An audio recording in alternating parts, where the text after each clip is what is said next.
I also revealed at the top of the show back in November, they very quietly changed the rules to require the AEC, the Electoral Commission, to be present as well, to make sure they were handing out enrolment forms. I think citizens have about 2 years to get on the roll to vote. Well, they don't want to waste their time. They're on the cusp of calling an election. So the AEC were down the back of the room and they were pushing out the forms, getting people to sign up literally there and then, because they must be on the roll when the PM calls it and the writs then close, the roll then closes, after the writs are issued, in order to vote. So that's why there's such a push on this, and that's why I say it's absolute politics.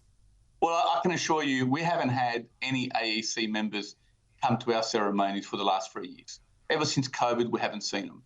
All of a sudden, since November, they've turned up to our ceremonies, they've been pushing people to get on the roll. So obviously something's changed since the new minister has come on board, and that's the big concern. So I don't know what's going on, but what I can tell you is definitely politics. I just heard right now that local Vietnamese community associations have been invited to go down to Kirribilli to spend the day with the Prime Minister. So quite clearly there's a campaign happening.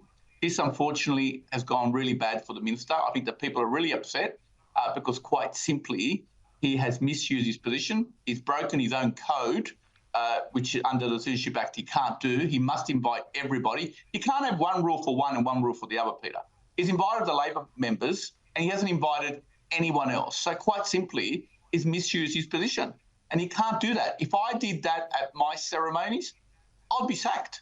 I would be having citizenship to be taken away from me. And we would never do that because we want it to be bipartisan. It's about people, not about us. And unfortunately, this is what happened, and it's a terrible thing that he's done.